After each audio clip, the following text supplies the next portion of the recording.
Google as an AI-first company. A while ago now, Google announced that it had become an AI-first company.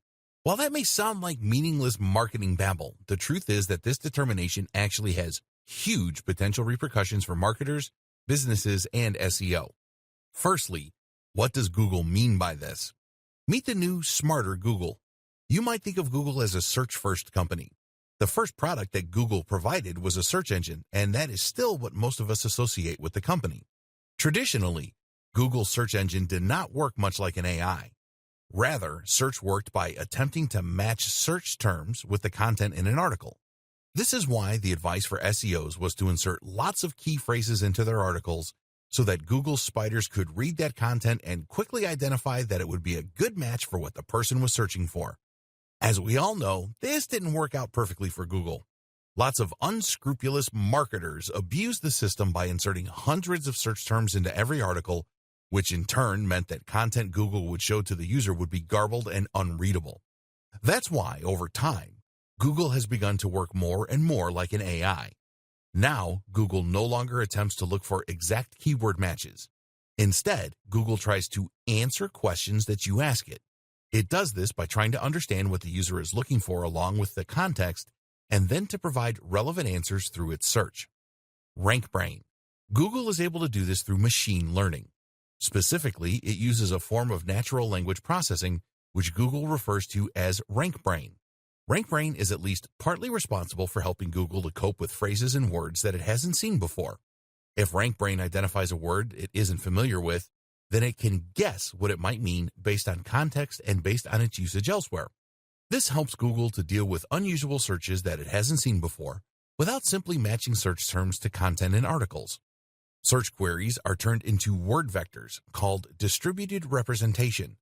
These are words and phrases that are close to each other in meaning and context. RankBrain will then try to map the query into words it understands or clusters of similar words. From there, it insinuates what the searcher actually means and is looking for and provides results on that basis. RankBrain also understands the relationships between words and the way that they work together. At one point, joining words such as the or and were ignored by Google. Now, Google understands the importance of these phrases and the way in which they impact on the intent of the user. Like all the best machine learning algorithms, RankBrain attempts to improve over time and adapt to users. It can see which results get clicked the most and thereby know when it is doing well and when it is getting things wrong. As such, it is able to improve search results for any given keyword quickly through algorithmic testing, which is helping to weed out low-quality content that attempts to game the system. RankBrain works using a tensor processing unit, TPU, which is an AI-specific piece of hardware stored in Google's data centers. This is a specific chip that is better able to handle the specific challenges of machine learning tasks. Google's further plans. Over the past few years, Google may have seemingly diversified. It now makes smartphones, it now makes self-driving cars, and it now makes apps like Google Lens. But at the heart of all these initiatives is some form of AI or machine learning. Google Lens uses machine learning to identify objects in a scene and allow users to that way search the real world around them.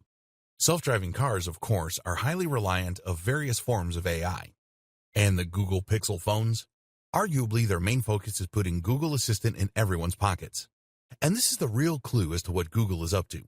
Google Assistant is an AI and virtual assistant that users can use to get weather reports, to book taxis, to play music, and much more. Google Assistant uses a combination of machine learning to detect human language, for example, and AI in order to provide useful results and speak in a natural manner. Google Assistant is closely integrated with Google Search. You can ask Google Assistant a question like, "Who started Iron Man?" and it will give you a natural answer. It does this by first using machine learning to turn your speech into a string, then by using Google Search in order to look up useful answers, which involves machine learning in the form of RankBrain, then by using narrow AI to extract the most useful answers from the best web pages, and then by using another form of narrow AI to provide the response in a natural-sounding manner, which is designed to appear like general AI. Much of this is carried out not on the device that you're speaking to, but on Google's TPU located in the cloud. What does all this mean for marketers? So what does all this mean for marketers? Simple. It means that Google wants to be able to understand your content and extract the most useful information. It no longer wants you to use rigid keywords, and it wants you to prepare for a more voice-driven form of search. Google is betting big on AI and machine learning. It believes that in the future, AI assistants will be huge, and it wants Google Assistant to be number one. It envisages a future where we spend less time staring at our devices and instead get the information we need by asking our phones or our Google Homes. We'll speak naturally to these devices, and they'll provide us with handy answers.